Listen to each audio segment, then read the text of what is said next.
So boys and girls, देखिए आज हम लोग आईएफएस का 3rd यूनिट स्टार्ट कर रहे हैं। बाद में बाबू, 3rd यूनिट का नाम है फिनेंशियल इंस्टीट्यूशन। और फिनेंशियल इंस्टीट्यूशन आपके एग्जाम में 20 मार्क्स का आएगा। ये चैप्टर 20 मार्क्स का है।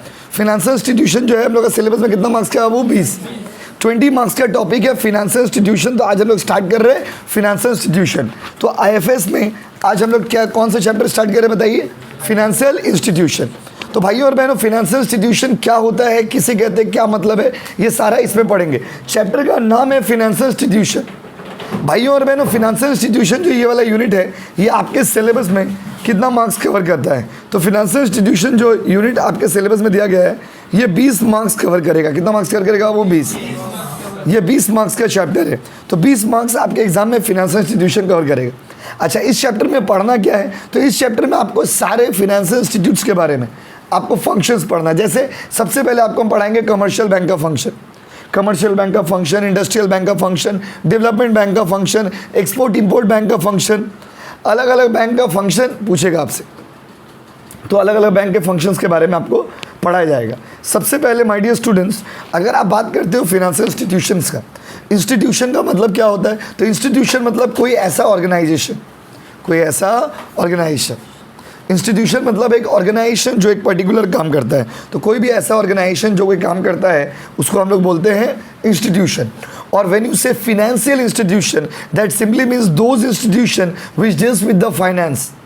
फिनेंशियल इंस्टीट्यूशन का मतलब हो गया वो इंस्टीट्यूशन जो फाइनेंस में डील करते हैं। तो जो इंस्टीट्यूशन फाइनेंस में डील करते हैं उसको हम लोग क्या बोलते हैं? Financial institution. क्या बोलते हैं बाबू? Financial institution. क्या बोलते बताइए? Financial institution. तो financial institution refers to those institutions which deals with the finance, जो पैसा में डील करते हैं। फाइनेंस मतलब पैसा, फाइनेंस मतलब पैसा, पैसा का लेन देन करने में जो हेल्प करता है उसको बोलते हैं फिनेंशियल इंस्टीट्यूशन। फिनेंशियल इंस्टीट्यूशन में जो सबसे फेमस फिनेंशियल इंस्टीट्यूशन है उसका नाम है कमर्शियल बैंक। कमर्शियल बैंक को समझने से पहले भी थोड़ा सा आपको बैकग्राउंड में आकर के बैंक का स्ट्रक्चर समझना होगा। माय डियर स्टूडेंट, बैंक क्या होता है? बैंक का दूसरा नाम होता है भरोसा, बैंक का दूसरा नाम होता है ट्रस्ट। अगर आप गूगल में सर्च मारेंगे कि dictionary meaning of the word bank, तो बैंक का डिक्शनरी मीनिंग होता है ट्रस्ट। Bank means trust. बोलते I can bank upon you. अगर हम किसी को इंग्लिश में बोल रहे हैं I can bank upon you, इसका मतलब क्या हो गया कि हम तुम्हारे पे बैंक करते हैं, मतलब तुम्हारे पे ट्रस्ट करते हैं, तुम्हारे पे भरोसा करते हैं। भरोसा का दूसरा नाम क्या है बाबू? बैंक। अब बैंक का दूसरा नाम क्या बताइए? भरोसा। भरोसा मतलब बैंक मतलब, तो बैंक ये तो इमोशनल मीनिंग हो गया, बट एग्जैक्टली अगर बात करेंगे बैंक का काम क्या है, तो bank is that institution. Bank वो जगह है, बैंक वो जो पब्लिक से लेता है और पब्लिक को देता है। पब्लिक से लेता है, पब्लिक को देता है क्या? पैसा। पब्लिक से पैसा लेता है और पब्लिक को पैसा देता है। तो bank is the financial institution which is concern with accepting the deposit and giving the loan. जब पब्लिक से लेते हो ना, पब्लिक से लेते हो ना, इसको बोलते हैं डिपॉजिट। और जब पब्लिक को पैसा देते हो, इसको क्या बोलते हो बाबू? लोन। पब्लिक से पैसा लेते हो तो देते हो, लेते हो, देते हो, लेते हो, देते हो। तो when you accept the deposit, accept the money, this is called deposit. And when you give the money, that is called loan. ये टेक्निकल वर्ड्स है जो आईएफएस में बैंक के दुनिया में यूज़ होता है। पैसा लेंगे तो क्या हो जाएगा बताइए? डिपॉजिट। और देंगे तो क्या हो जाएगा? लोन। लेंगे, देंगे, फाइन। अब इसके बाद है कि बैंक का काम तो यही होता है मेनली। अभी बैंक भी दो तरह का है, एक होता है कमर्शियल बैंक, एक होता है सेंट्रल बैंक। कमर्शियल बैंक वो होता है ना जिसका काम यही है पब्लिक का पैसा में डील करना। पब्लिक का पैसा में जो बैंक डील करता है उसको कौन सा बैंक बोलते हैं बाबू? Commercial bank. बोलो ना, बोल दो ना ज़रा। यस, जो पब्लिक का पैसा में डील करता है उसको क्या बोलते हैं? Commercial bank. और सेंट्रल बैंक वो होता है ना, सेंट्रल बैंक वो होता है ना जो बैंकों का पापा है। बैंकों का पापा का मतलब होता है बैंकों का सारा कंट्रोल जिसके हाथ में होता है, वो कौन सा बैंक है बाबू? सेंट्रल। तो सेंट्रल बैंक वो है जो बैंकों को कंट्रोल करता है। सारे बैंकिंग सिस्टम, किसी भी कंट्री की आप बात करिए, सारे बैंकिंग सिस्टम को जो कंट्रोल करता है उसको क्या बोलते हैं बाबू? Central bank. तो central bank is that institutions which control the entire banking system of the country. किसी भी कंट्री का पूरा बैंकिंग सिस्टम को जो कंट्रोल करता है उसको क्या बोलते हैं बाबू? Central bank. क्या बोलते बताइए? Central bank. अभी इंडिया के हिसाब से अगर बात करें तो इंडिया में सेंट्रल बैंक कौन है? RBI। पहले आपको बैकग्राउंड समझाते रहे, फिर आपको ये टॉपिक समझाएंगे। तो ये हो गया आरबीआई। तो अभी क्या है ना, आपको इस चैप्टर में कमर्शियल बैंक के बारे में, इंडस्ट्रियल बैंक के बारे में, डेवलपमेंट बैंक के बारे में, एक्सपोर्ट इंपोर्ट बैंक के बारे में फंक्शन पढ़ना है, एलआईसी के बारे में, जीआईसी के बारे में, LIC life insurance, children insurance के बारे में फंक्शन पढ़ना है। इस चैप्टर में आपको जितने भी इंस्टीट्यूशंस है इंडिया में, जो लोग पैसा से रिलेटेड काम करते हैं, उस सारे इंस्टीट्यूट का आपको फंक्शन पढ़ना है। क्या पढ़ना है आपको? फंक्शन, रोल, इम्पोर्टेंस, ये सब पढ़ना है। बट थोड़ा अगर ध्यान से समझिएगा तो रोल, इम्पोर्टेंस, फंक्शंस का आंसर इंटरचेंज किया जा सकता है। रोल, फंक्शन, इंपॉर्टेंस के आंसर को आप चेंज कर सकते हैं। जैसे आप लोग को सेम 2 में हम लोग पहले भी बोले कि सेम 2 में देखिए मार्क्स कटता है। किसमें कटा मार्क्स बचा लोग का? ईसीबीसी में। ईसीबीसी में क्या होता है? मार्क्स आपका कट जाता है। ईसीबीसी में मार्क्स आपका बहुत कम हो जाता है। तो आपने देखा होगा सिमिलरली ईसीबीसी में क्या है कि इलेक्ट्रॉनिक कॉमर्स एमसीक्यू, अब मान लीजिए एमसीक्यू सही हुआ तो सही, गलत हुआ तो गलत, बट उसके साथ जो सब्जेक्ट था बिजनेस कम्युनिकेशन, वो लिख के भी बहुत लिखा आपने, फिर भी अब देखिए उतना मार्क्स नहीं दिया, क्योंकि वो नॉन एमसीक्यू पेपर है। तो नॉन एमसीक्यू पेपर में ना यूनिवर्सिटी का हाथ से मार्क्स लेना बहुत डिफिकल्ट टास्क है। जैसे आप लोग का ये पेपर है आईएफएस, आप देखोगे सारे बच्चे लोग खूब अकाउंट्स पढ़ रहे, मैथ्स पढ़ रहे, लेकिन क्या नहीं पढ़ रहे? आईएफएस। आईएफएस को कैजुअली ले रहे। आप देखोगे आईएफएस कितने, देखोगे क्लास भी कितना खाली खाली रहता है। क्या आईएफएस को लोग कैजुअली ले रहे? बट अभी आप आईएफएस को तड़ पाइएगा, बाद में आईएफएस आपको तड़ पाएगा। बस समझे? क्योंकि सीन क्या है ना, जैसे हम पढ़ा रहे, मेरे लिए बहुत इजी है सब्जेक्ट, क्योंकि हमको पढ़ाना बहुत इजी है। नॉन एमसीक्यू पेपर को पढ़ाना और इजी होता है। क्या एक बार बता दिए मेरा काम खत्म हो गया, लेकिन एमसीक्यू में तो प्रैक्टिस कराना पड़ता है। लेकिन आपका काम बढ़ गया, आपका काम बढ़ गया। कैसे आपका काम बढ़ गया? क्योंकि माय डियर स्टूडेंट, आपको क्या करना पड़ा? You have to put more effort. आपको ज़्यादा एफर्ट देना पड़ा। क्या है? आप एक बार क्लास में आ रहे हो, सुन रहे हो, फिर घर में आकर के आपको देखना भाई कहाँ से कहाँ याद करना है। उसके बाद फिर आपको ये पढ़ना होगा, बहुत सारे पॉइंट्स आपको मगअप करने होंगे, याद करने होंगे। उसके बाद जाकर के आप एग्ज़ाम के लिए प्रिपेयर करोगे। उसके बाद भी देखो एग्जाम हॉल में बहुत सारे वर्ड्स है जो याद नहीं आ रहा है, तो प्लीज़ थोड़ा टाइम देना होगा आपको। और इस बार इतना शॉर्ट नोटिस में एग्ज़ाम हो रहा है, हम लोग का इतना शॉर्ट नोटिस में एग्ज़ाम हो रहा, क्योंकि 16 सितंबर से हम ट्यूशन स्टार्ट किए थे, सेमेस्टर 3 का। ट्यूशन का बात करें, कॉलेज तो मान लीजिए 10 दिन बाद ही स्टार्ट हुआ होगा। तो 16 सितंबर से ट्यूशन स्टार्ट किया आप लोग। 16 सितंबर से 16 अक्टूबर, 16 अक्टूबर से 16 नवंबर, हाँ समझे? 16 नवंबर से 16 दिसंबर भी अभी नहीं आया, मतलब 2.5 मंथ्स के अंदर आपका क्या हो रहा है? Internal exam. तो फाइनल एग्ज़ाम भी मान लीजिए कितना देर है, ज़्यादा 1 महीना लेट से होगा एग्ज़ाम। अगर इंटरनल अभी रहा तो फाइनल मान लीजिए जनवरी के लास्ट में या फरवरी के फर्स्ट वीक। ऐसा तो नहीं कि अप्रैल में लेगा, फिर भी आपका एग्ज़ाम कम टाइम में, शॉर्ट ड्यूरेशन में ही हो रहा, और आप उसी में आपको प्रिपेयर करना हो। ना हम कुछ कर सकते हैं, ना आप कुछ कर सकते हो। इसीलिए फोकस करिए, और टाइम एकदम नहीं है, थोड़ा टाइम दीजिए, समझे? तो पहला क्या हो गया? अच्छा, अब यहाँ पे क्या है, धीरे धीरे आपको हम टॉपिक वाइज स्पेसिफिकली पढ़ाना स्टार्ट कर रहे हैं भाइयों और बहनों। सबसे पहले अभी आज हम आपको 2 चीज़ पढ़ाएंगे, एक कमर्शियल बैंक का फंक्शन और एक सेंट्रल बैंक का फंक्शन। एक किसका फंक्शन? Commercial bank. एक किसका फंक्शन? सेंट्रल। तो let's start with the commercial bank. सबसे पहले हम लोग स्टार्ट कर रहे हैं कमर्शियल बैंक का फंक्शन। किसका फंक्शन बाबू? कमर्शियल बैंक का फंक्शन। देखिए बहुत सारा चीज़ आपको पहले से भी पता है, बहुत सारी चीज़ बताना है एक बार। वही तो बोले, देखिए जो आप पढ़ाएंगे ना वो आपको इजी लगे, बोले हाँ ये सब तुमको पता है, लेकिन इसको मेटेरियलाइज करना, मेटेरियलिस्टिकली एग्जाम में लिखना, लॉन एमसीक्यू पेपर, ये थोड़ा डिफिकल्ट है। जो हम बोल रहे हैं जैसे बैंक के बारे में जो भी बात बोले, ये सब आपको पहले भी पता होगा, ऐसा बात नहीं पता होगा। चलिए स्टार्ट कर रहे हैं बाबू टॉपिक को। तो सबसे पहले इंपॉर्टेंस और रोल ऑफ कमर्शियल बैंक। सुनो ना, कमर्शियल बैंक का रोल पूछेगा, इंपॉर्टेंस पूछेगा, फंक्शन पूछेगा, ऑब्जेक्टिव पूछेगा। वाह क्या बात है, क्या क्या पूछेगा? Role, importance, function, objective. बहुत सारे बच्चे बोलते हैं कि नॉर्मली तो बुक इतना मोटा है, तो आप इतना पतला बुक में कैसे पढ़ा रहे? स्ट्रैटेजी है बाबू। क्या है? स्ट्रैटेजी। स्ट्रैटेजी ये है कि आपका जैसे बुक में क्या है, रोल अलग से लिखा, इंपॉर्टेंस अलग से लिखा, फंक्शन अलग से लिखा, ऑब्जेक्टिव अलग से लिखा। हम लोग क्या किए? रोल, इंपॉर्टेंस, फंक्शन, ऑब्जेक्टिव सबका एक ही आंसर, टाइगर बम वाला कॉन्सेप्ट।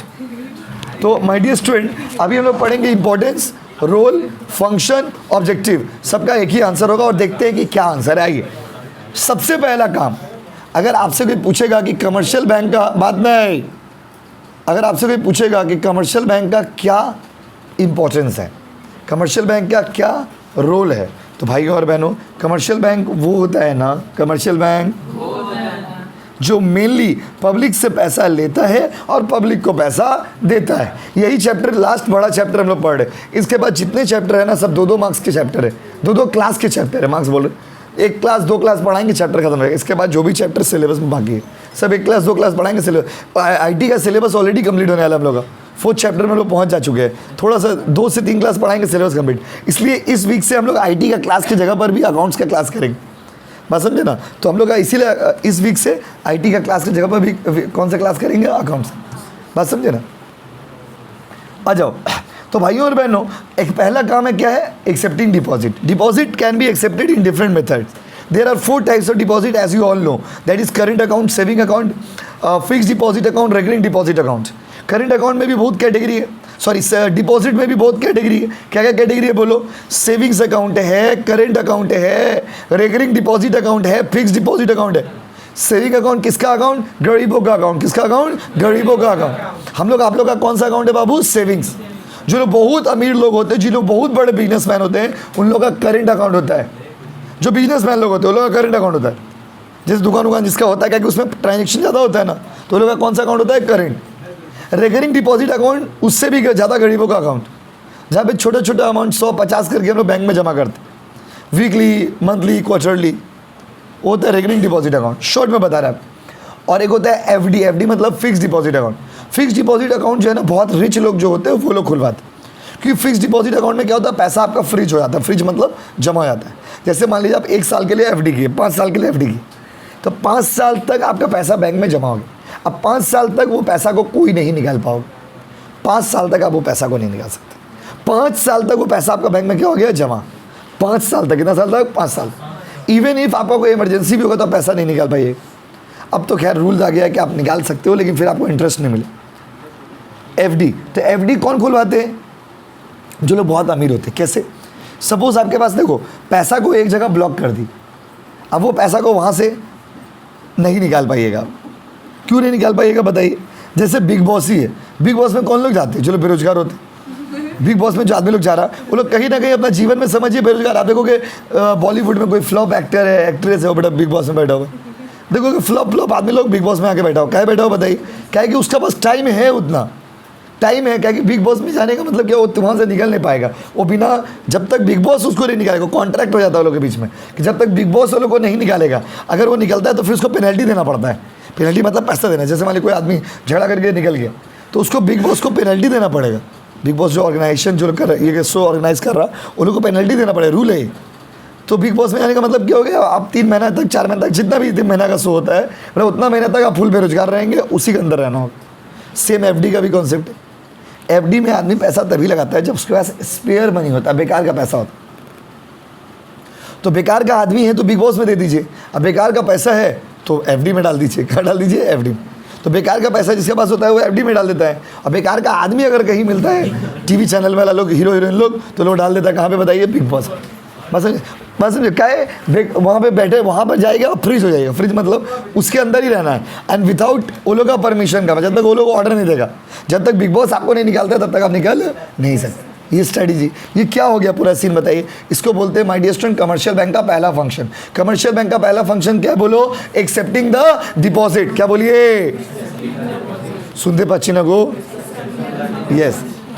देखते हैं बुक में क्या लिखा हुआ है। Public or other organization deposit the money saved by them in the safe custody of commercial bank. The deposited money in the bank called primary deposits. Deposits are made on different terms. Bank provide interest on such investment. Again, investor can withdraw the money from their bank whenever they desire so. Generally, 4 types of deposit exist. That is current account, saving account, recurring account, and the fixed deposit account. Sir, fixed deposit तो नहीं लिखा हुआ है, term deposit लिखा हुआ है ना बाबू, वही है fixed deposit। बहुत मासूम हो यार। देखिए अगला है लोन प्रोविजनिंग। लोन देना, क्या देना, लोन। सुन लिए, समझ लिए, बना के लिखना होगा। और आप तो इतना एग्जाम देखिए ना, जैसे सिन्हा शास्त्री में एग्जाम दिया तो वो लोग अच्छा किया, कम से कम बता दिया बच्चा को कि ये सब तुमको पढ़ के आना है। सिलेबस तो दे दिया कि चलो बाबू ये सब पढ़ के आना। कुछ कॉलेज क्या ओपन सिलेबस, कुछ पढ़ाया नहीं, बोला पूरा पढ़ते हो गए। स्टूडेंट बोले सर की पढ़े आज, बोले सब किचु पढ़े आज। क्या को तो कुछ पढ़ाया नहीं ना, तो बोलेगा सब किचु पढ़े आज भी। वो क्यों बोला सब किचु पढ़े आज भी, कुछ तो पढ़ाया नहीं, बोले सब करके आना जाओ। अब सब मतलब क्या, पढ़ाई का तो अंत नहीं है। तो कुछ कॉलेज क्या है, बोलो बहुत अच्छे हैं, कुछ कॉलेज बहुत नॉटी है। क्या है बाबू, नॉटी। कुछ कॉलेज क्या दे देता कि ये सब पढ़ के आना था, और कुछ कॉलेज बोले जाओ सब पढ़ के आना। जैसे मान लीजिए सपोज आपका कॉलेज 5th चैप्टर दिया, अब 5th चैप्टर मान लीजिए अब नहीं पढ़ा है, बट एटलीस्ट आपको टॉपिक दे दिया था, आप समझ गए कि हमको ये पढ़ के जाना है, तो हम अपना ओला तैयार कर ली। क्या बोलिएगा, नटखट है। अच्छा, लोन देना बैंक का दूसरा काम है। सुनो ना बाबू, लोन देना दूसरा काम है। हेलो सुनो, बैंक का दूसरा काम क्या है? लोन देना। बैंक लोन देता है। अब इसके बारे में थोड़ा 1-2-4 लाइन आपको सुना देते, ज्ञान दे देते। लोन देना मतलब क्या? लोन देने का, बैंक जब लोन देता है तो इंटरेस्ट लेता है। बैंक जब लोन तो इंटरेस्ट लेता है। और लोन देने का लोन बहुत तरह का होता है, short term, long term, medium term. Short term मतलब वो होता है ना, शॉर्ट टर्म मतलब जो 1 साल से, लॉन्ग टर्म मतलब 1 साल से, शॉर्ट टर्म मतलब 1 साल से, लॉन्ग टर्म मतलब 1 साल से। देखिए लिखा होगा, commercial bank supply money by providing short term loan, intermediate and long term loan. In the field of long term loan bank arrange loan keeping. आज जब लॉन्ग टर्म के लिए कोई लोन लीजिएगा तो बाबू बात मत करिए प्लीज़, आप अपना ज्ञान मत बरसाइए, मेरा ज्ञान देखिए। तो अब बैंक जो है ना लोन देता है। लॉन्ग टर्म के लिए जब आप लोन लेंगे तो बैंक आपको कुछ ना कुछ सिक्योरिटीज़ रखना पड़ता है, कुछ ना कुछ आपको बैंक के पास गिरवी रखना पड़ता है। बात समझे ना। बैंक देखिए, बैंक जो है ना, बैंक तो और भी नौटी है, क्योंकि बैंक सबको लोन नहीं देता है। देखिए लोन भी उसी को मिलता है ना जिसके पास ऑलरेडी पैसा है।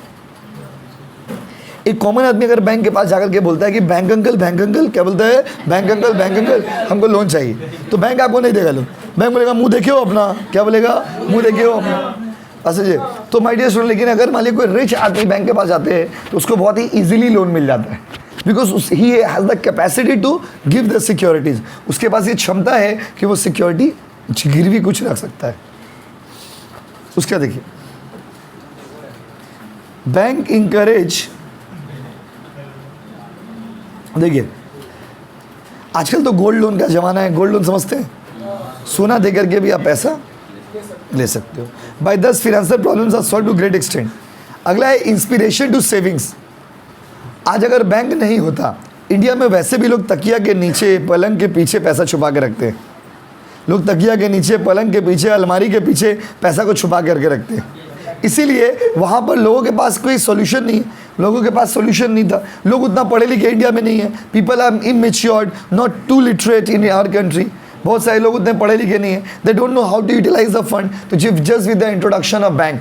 और सबसे इंटरेस्टिंग बात तो ये है कि पहले तो इंडिया में लोग बैंक अकाउंट भी नहीं खरीदता। लोगों पहले लोग बैंक अकाउंट के बारे में उतना समझते भी नहीं थे, तो लोग पहले उतना बैंक भी अकाउंट भी नहीं खुलाते थे। आप पुराने वहाँ के लोगों के पास जाओगे, जैसे अभी भी देखिए फ़ोन पे, गूगल पे, पेटीएम, कुछ लोग ऐसे हैं समाज में, कुछ वर्ग ऐसा है जिसके पास अभी भी फ़ोन पे, गूगल पे, पेटीएम ये सब नहीं। जो पुराने ज़माने के लोग हैं वो लोग अभी भी सच नहीं।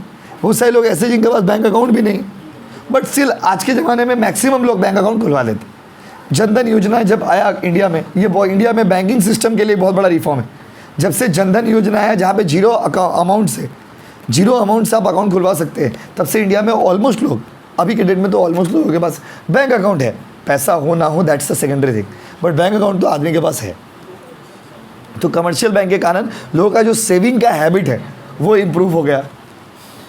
अगला है development of trade and industry. India में ट्रेड और इंडस्ट्री, जितने भी छोटे छोटे बिजनेसमैन लोग हैं, बिजनेसमैन लोग को बिजनेस करने में भी बैंक हेल्प करता है। बैंक लोन देता है, तो लोन के हेल्प से बिजनेसमैन लोग अपना बिजनेस को चला पाते हैं। अगला है स्मॉल बिजनेसमैन, छोटा बिजनेसमैन लोग को भी ये हेल्प करता है। छोटा बिजनेसमैन बिजनेस स्टार्ट कर रहा है, उसके पास फंड का कमी है, गया बैंक से पैसा लेके अपना बिजनेस को फ्लो में लेके आ गया। अगला है इनकैशमेंट ऑफ बिल। अगर आपके पास कोई बिल है, अब उस बिल का पैसा आपको निकालना है, तो किससे निकलवाइएगा? बैंक के पास गया, बैंक से पैसा ले लिया, बैंक के पास बिल जमा किया, बैंक उसको पैसा दे दिया। अगला यूज़ ऑफ चेक। आप लोगों में से बचपन में बहुत सारे बच्चे जब 11th-12 पढ़ते हैं, तो ऐसे अकाउंट्स में कोई भी एंट्री करते हैं हम लोग, जहाँ भी चेक रहता है, चेक क्या रहता है वो चेक, तो हम लोग कौन सा वर्ड यूज़ करते हैं? बैंक। जहाँ भी अकाउंट्स में, याद करिएगा, अकाउंट्स में जहाँ भी चेक वर्ड रहता है वहाँ पे हम लोग क्या यूज़ करते हैं? वो बैंक। तो बहुत सारे बच्चे पूछते हैं चेक का जगह पे बैंक क्यों होगा? मन में सवाल आता है कि चेक के जगह पे बैंक ही क्यों होगा? उसका सिंपल सा जवाब है, चेक मुड़ी दुकान में, पूरी दुकान में क्लियर नहीं होता है। चेक कहाँ क्लियर होता है? ये बैंक। इसलिए जहाँ जहाँ आप देखते हो अकाउंट्स में चेक होता है, वो उसके जगह पे क्या लिखते हैं? बैंक। कॉमन से लॉजिक, कहीं भी अगर चेक होता है तो बैंक क्यों लिखते हैं? तो चेक की जगह पर बैंक इसलिए लिखते हैं बिकॉज चेक एक ही जगह क्लियर होता है, वो कौन है बाबू? बैंक। बाकी किसी जगह पर तो चेक क्लियर होगा नहीं, इसीलिए हम लोग बैंक वर्ड का इस्तेमाल करते हैं। तो चेक शब्द ही बैंक से जुड़ा हुआ है। बैंक नहीं तो चेक नहीं, चेक नहीं तो बैंक। जैसे अपने अपना बाबू लोग को बोलते हो बाबू तुम्हारे बिना हम मर जाएंगे, वैसे बैंक चेक को बोलता है कि बाबू तुम्हारे बिना हम मर जाएंगे। चेक के बिना बैंक नहीं, या बैंक के बिना चेक नहीं। आपके बिना बाबू नहीं, बाबू के बिना आप नहीं, जैसे आप बोल रहे हो। तो ये क्या होगा, चेक का काम है। ये चेक का काम क्या है बताइए? चेक का काम ही होता है वो, cheque is encashed only through the banks. तो bank helps to encash the cheque. क्योंकि छोटा मोटा अमाउंट तो मान लीजिए आदमी फोन पे, गूगल पे, पेटीएम से कर लेता है, लेकिन जब लार्ज अमाउंट, अब किसी आदमी को वन शॉट में आपको 10 लाख रुपीज़ पेमेंट करना, तो वो तो फ़ोन पे से एक दिन में होगा नहीं। आदमी क्या बना देता है, चेक। और आज के ज़माने में तो सबसे लीगल ट्रांजेक्शन चेक के थ्रू ही होती, और जितना इलीगल ट्रांजेक्शन है वो कैश के थ्रू होता है। लीगल ट्रांजेक्शन जो भी होता है ना, वो सब किसके थ्रू होता है बाबू? चेक। उसके बाद आई अगला पॉइंट में देखिए, assistance of financial transaction of trader. छोटा छोटा बिजनेसमैन लोग को भी ट्रेड करने में हेल्प करता है। असिस्टेंस इन फॉरेन ट्रेड, फिर वही बात, फॉरेन ट्रेड में भी हेल्प करता है। अगर फॉरेन कंट्री से कोई भी ट्रांजेक्शन करिएगा तो उसके लिए आपको कमर्शियल बैंक का हेल्प लेना पड़ता है। किसी भी कंट्री का डेवलपमेंट उसका बैंकिंग सिस्टम पर डिपेंड करता है। Development of a country depends upon the development of its banking system. Foreign exchange करना है भैया, कहाँ चले जाइए? बैंक में। फॉरेन एक्सचेंज करना है क्या, कहाँ चले जाइए? बैंक में। प्रिजर्वेशन ऑफ वैल्यूएबल आर्टिकल्स, महंगा महंगा सामान को रखना है। जैसे आप लोगों को पता है ना, बैंक लॉकर फैसिलिटी प्रोवाइड करता है। समझते हो कि अली माता हिला रहे हो? बैंक कौन सा फैसिलिटी प्रोवाइड करता है? लॉकर। लॉकर फैसिलिटी का मतलब क्या होता है पता आपको? लॉकर फैसिलिटी का मतलब होता है कि जैसे मान लीजिए आपके घर में कोई इंपॉर्टेंट डॉक्यूमेंट, या मान लीजिए सोना बहुत है आपके पास, अब आप सोच रहे कि भाई सोना को घर में रखना सेफ नहीं है, और मान लीजिए आप एक ऐसा एरिया में रहते हैं जहाँ पे चारों तरफ वृक्ष, पेड़ पौधा, वृक्ष, घर, बात समझ रहे ना, पेड़ पौधा, गाय भैंस, वृक्ष है, बात समझ रहे, सेफ जगह नहीं है। लगता है कि यार यहाँ पे कभी भी चोरी और चमारी हो सकता है, तो आपको लग रहा है कि मेरे एरिया में कभी भी चोरी चमारी हो सकता है, तो आप क्या करते हो? उस केस में आप बैंक के पास जाते हो, बोलते बैंक अंकल, क्या बोलते हो? बैंक अंकल, हमको ये सामान आप अपना पास रखिए। तो बैंक बोलता है बाबू, अच्छा बैंक क्या करता है? आप लोग स्कूल में ना, कभी अगर स्कूल के टीचर्स का स्टाफ रूम में अगर आप गए होंगे तो स्कूल में भी ऐसे लॉकर होता है। लॉकर होता कैसे है? एक बड़ा सा अलमारी होता है, उसमें बहुत सारे छोटे छोटे रैक्स बने होते हैं, और हर एक रैक का अपना एक लॉक होता है और अपना एक की होता है, ताला और चाबी। बस समझ रहे?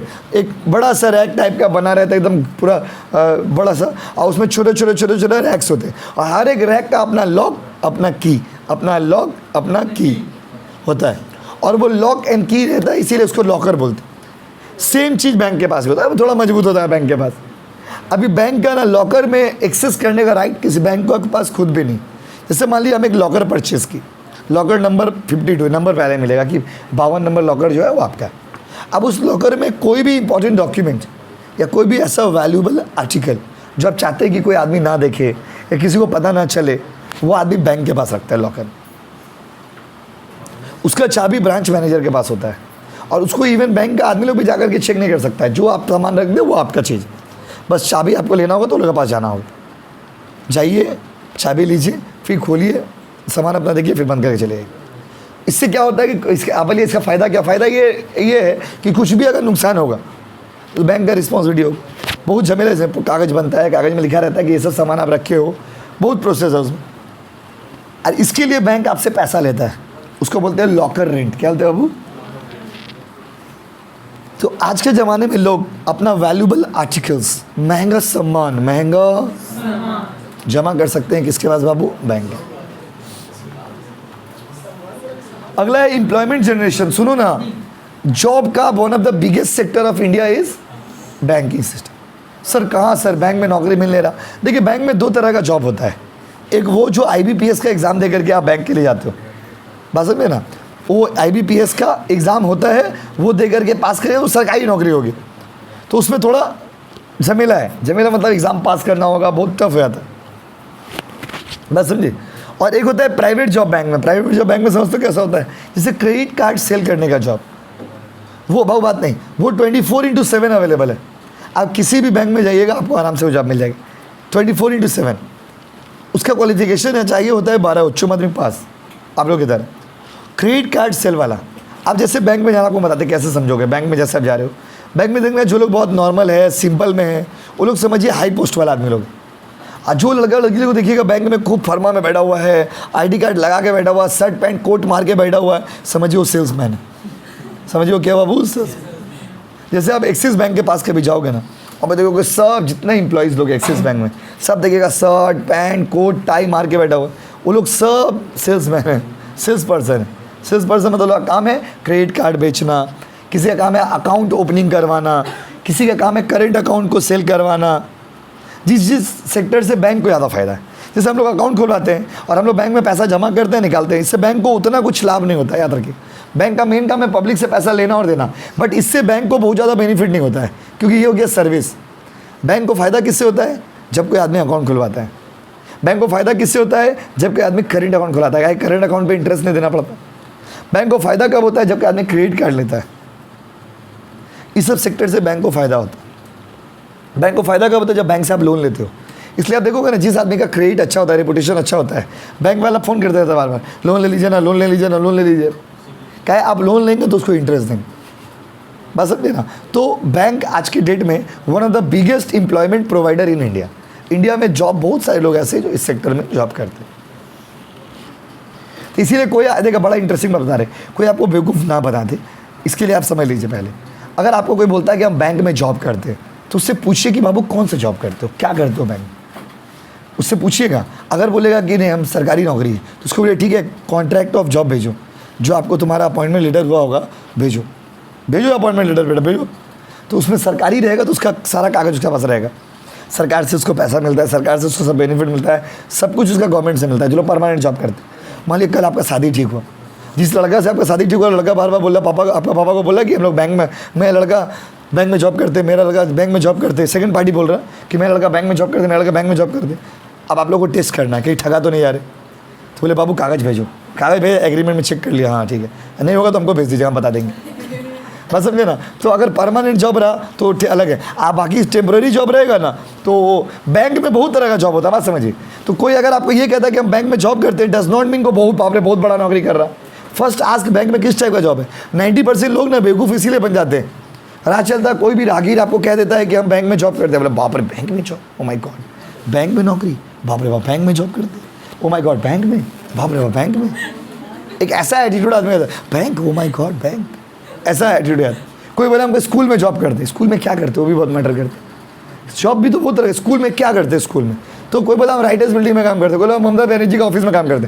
ममता बनर्जी ऑफिस में क्या करते, चाय लाते, बिस्किट लाते, क्या कर, कुछ तो करते हैं, झंडा लेके जाते हैं, क्या करते, कुछ तो करते होंगे आप, बस झंडा लगाने का काम करते हैं, वेरी गुड, क्या करते हैं आप, तो वो भी तो सब चीज़ तो जॉब हो गया।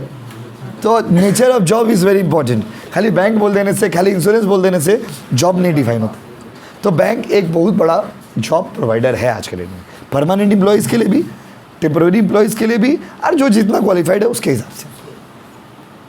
अगला है महंगाई। महंगाई को कंट्रोल कौन करता है? अगर आपको सच बोले, किसी को बोलिएगा मत, तो महंगाई को कंट्रोल करता है आरबीआई। लेकिन आरबीआई क्या है? पापा है, पापा क्या है? यस। लेकिन उसका कंट्रोल किसके पास है बताइए?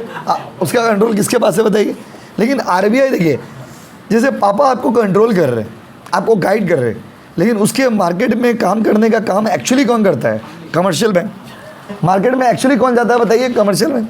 कमर्शियल बैंक का काम क्या बताइए? कमर्शियल बैंक का काम है पैसा लेना और देना। तो ग्राउंड में पब्लिक का बैंक कौन है? हमारा आपका बैंक कमर्शियल बैंक है, हमारा आपका बैंक आरबीआई नहीं है। किसी को मत बोलिएगा प्लीज़, हमारा आपका बैंक आरबीआई नहीं है।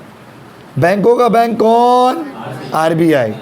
बैंकों का पापा कौन? आरबीआई। सारा बैंकिंग सिस्टम को आरबीआई कंट्रोल करा। बट बैंक एक्चुअली हम लोग से डीलिंग कौन करता है? Commercial bank. State bank, Punjab national, bank of Baroda, Allahabad bank, जो भी इतना बैंक देख रहे, हमारे आसपास में जो भी बैंक है वही कमर्शियल बैंक है। कमर्शियल बैंक में सबसे फेमस बैंक है SBI, state bank of India. उसके बाद आता है आपका Punjab national bank. State bank of India सबसे फेमस है, इसीलिए आप देखोगे ऑलमोस्ट आदमी एसबीआई में अकाउंट खुलाता है, बात समझे। और लोगों का ट्रस्ट एसबीआई में ज़्यादा है, इसलिए आप एसबीआई में जब भी जाइएगा, एसबीआई के जो स्टाफ लोग होते हैं उनका एटीट्यूड भी बहुत ज़्यादा है, बात समझे ना। क्या है, वहाँ पर भीड़ रहता है ना, इसीलिए। बाकी आप कोई भी नॉर्मल बैंक में चले जाइएगा, पूरा बैंक खाली है, एक तो आप ही कस्टमर है, बैंक का सारा स्टाफ आके आप ही से पूछने लगे क्या बात है, क्या बात है, क्या चाहिए, क्या चाहिए।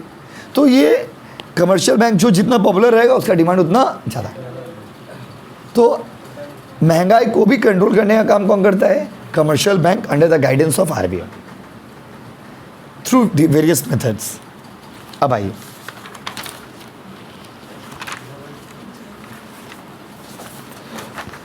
चलो थोड़ा पेज पलटिए। अच्छा देखिए, थोड़ा पेज, ये तो इंपॉर्टेंस रोल हो गया ना, थोड़ा पेज पलटिएगा ना तो फंक्शन ऑफ कमर्शियल बैंक दिया हुआ है, एक पेज पलटिए, दिया हुआ है ना, उसमें एक बार रफली आपको पॉइंट बोले। फंक्शन में देखिए, डिपॉजिट लेना, लोन देना, एजेंट का तरह काम करना। आजकल तो बैंक एजेंट का काम करता है, आपका इलेक्ट्रिसिटी बिल बैंक भर देता है, आपका इंश्योरेंस का पेमेंट बैंक कर देता है, आपका घर का रेंट बैंक दे देता है। तो this is called the functions that a bank performs on behalf of you. Bank आपके बदले जो काम करता है उसको बोलते हैं एजेंसी फंक्शन। कौन सा फंक्शन? हम एक तो रफली बोल रहे हैं क्योंकि यही सब बात तो अभी थोड़ी देर पहले भी बताया। जनरल यूटिलिटी सर्विस देखिए ना, money, safeguarding money and valuable, महंगा सामान को रखना, मनी को ट्रांसफ़र करने का काम बैंक करता है। रफली बता रहे क्योंकि अभी डिटेल में वही पढ़ाए थे। चेक, ट्रैवलर चेक, कहीं भी जाइए पैसा का जरूरत है बैंक से ले लीजिए। बैंक आपके बदले हर काम करता है। एटीएम का सुविधा बैंक देता है। एटीएम का full form automated teller machine. बहुत सारे बच्चे बोलते हैं all time money, any time money, नहीं, ऑटोमेटेड टेलर मशीन। अगला है क्रेडिट कार्ड का सुविधा बैंक देता है। तो फंक्शंस आप वही वाला पॉइंट फंक्शन में लिख देना जो अभी तो पहले पढ़ाए थे। देखिए ऑलमोस्ट पॉइंट क्या है, सेम है। अब आइए आरबीआई, अब पढ़ेंगे पापा के बारे में। पापा, बैंकों का पापा कौन है? आरबीआई। बैंकिंग सिस्टम का पापा कौन है? आरबीआई। बैंकों को कंट्रोल कौन करता है? आरबीआई। सारा बैंक किसके अंदर है? आरबीआई। आरबीआई का फंक्शन क्या है? What are the functions of RBI? देखिए यहाँ पर भी फंक्शन दिया हुआ है, यहाँ पर शॉर्ट में दिया हुआ पॉइंट्स। और कोचिंग का बुक में थोड़ा और पलटिएगा ना तो वहाँ पर भी फंक्शन दिया हुआ है। फंक्शन या role, supervisory function, regulatory function, बस समझे। तो आपको ना दो बार नहीं पढ़ना है। रोल पहला पॉइंट, रोल सुनो बता रहे, नहीं पलटिए मत। फंक्शन ऑफ आरबीआई है ना बाबू, आपको बता रहे function of RBI, role of RBI, importance of RBI, पूरा में सब में यही लिखोगे। क्या लिखोगे? यही। क्या लिखोगे? यही। आइए देखते हैं क्या फंक्शन। नाम से पॉइंट एक बार में समझ जाओगे। आरबीआई का पहला काम क्या बताइए? नोट छापना। नोट छापना। इंडिया में नोट छापने का काम कौन करता है? आरबीआई। सारा नोट कौन छापता है? आरबीआई। सिर्फ 1 रुपया का नोट और सिक्का को छोड़ के, because these are issued by the ministry of finance. Government of India छापता है। आपने 1 रुपये का सिक्का देखे हो? आप लोग नहीं देखे? ओके चलो। 1 रुपये का सिक्का पे देखोगे कभी भी क्या लिखा रहता है? 1 रुपये का सिक्का पे आप देखोगे आरबीआई नहीं लिखा रहता है, वहाँ पे लिखा रहता है गवर्नमेंट ऑफ इंडिया। कोई भी सिक्का पे देखोगे गवर्नमेंट ऑफ इंडिया लिखा रहता है, देख लेना घर जाके, अभी मत देखो। और सारा नोट कौन छापता है बाबू? आरबीआई का पहला काम क्या है? नोट छापना। नोट। दूसरा काम है banker to bank, bankers bank. बैंकों का बैंक कौन? आरबीआई। हमको आपको पैसा का ज़रूरत होगा, हम लोग किसके पास जाएंगे? कमर्शियल बैंक, अपना एरिया वाला जो स्टेट बैंक, पंजाब नेशनल, जो भी है। और बैंक को पैसा का जरूरत हो, वो बेचारा कहाँ जाएगा? आरबीआई। समझ गए ना? तो बैंकों का बैंक कौन? आरबीआई। बैंकों का कुछ भी होता है वो कहाँ से होता है? आरबीआई। गवर्नमेंट का बैंक कौन बाबू? आरबीआई। गवर्नमेंट का बैंक कौन है? आरबीआई। सरकार का जो भी चीज़ होता है ना, सरकारी चीज़, अच्छा गवर्नमेंट कुछ भी करता है तो वो सब कहाँ से करता है? सरकार का फंड से करता है। और सरकार का पैसा किसके पास होता है? आरबीआई। तो 3 पॉइंट बताइए। नोट छापना RBI, note issue, banker to bank RBI, banker of government, all transaction of government is perform by RBI. Supervising and controlling authority of banking system. India में जितने बैंक्स हैं सबको कंट्रोल करना, guidelines issue करना, क्या करना है क्या नहीं करना है, कैसे अकाउंट ओपनिंग होगा, ये सब कौन करता है बताइए? RBI. Stability of exchange rate, exchange rate को स्टेबल रखने का काम भी कौन करता है? आरबीआई। एक्सचेंज रेट समझते हो? Exchange rate is the rate at which Indian currency can be converted into foreign currency या foreign currency can be converted into Indian currency. Rule of economic development implementing planning, किसी भी country का economic planning, कौन सा currency चलेगा कौन सा currency नहीं चलेगा। नोटबंदी, नोटबंदी प्राइम मिनिस्टर साइन करता है, लेकिन है कि आरबीआई है किसके कंट्रोल में? सेंट्रल गवर्नमेंट के कंट्रोल में। तो नोटबंदी जो होता है वो सब किसका डिसीजन होता है बताइए? आरबीआई का। आरबीआई सजेस्ट करता है कि नोट बंद करना है कि नहीं करना है, महंगाई का रेट कितना होगा नहीं होगा, सब आरबीआई डिसाइड करती है। क्रेडिट कंट्रोल, लोन बहुत ज़्यादा कंट्री में दे देंगे तो वो भी ठीक नहीं, अब बहुत कम लोन होगा वो भी ठीक नहीं, तो लोन का अमाउंट को कंट्रोल करने का काम कौन करता है? आरबीआई। इन्वेस्टिगेशन एंड सर्वे, पूरा कंट्री में मनी से रिलेटेड जो स्टैटिस्टिकल डेटा है वो भी कौन कलेक्ट करता है बताइए? आरबीआई। लोन इंडस्ट्री को लोन प्रोवाइड करना आरबीआई। फॉरेन ट्रेड में पैसा देना आरबीआई का काम है। होम लोन प्रोवाइड करना कितना रेट होगा नहीं होगा इंटरेस्ट का, ये सब आरबीआई डिसाइड करता है। बड़े बड़े बिजनेसमैन लोग क्या, अच्छा बैंकों के लिए ट्रेनिंग सेंटर्स आरबीआई खोलता है। तो ये सारे आरबीआई के फंक्शंस हैं। एक बार रीडिंग मार लोगे घर में आकर के, ठीक है बाबू। तो बेसिकली हम लोग क्या क्या पढ़े ध्यान से समझिए। Role, function, objective, importance of commercial bank, same answer. Role, function, objective, importance of RBI और सेंट्रल बैंक। आरबीआई बोलेगा तो भी ये लिखोगे और सेंट्रल बैंक बोलेगा तो भी यही लिखोगे। क्लियर है गाइस? तो थैंक यू। अब थ्योरी सब जगह बोल बोल के मुंह दुखा गया, फिर अगला दिन मिलेंगे। Thank you so much.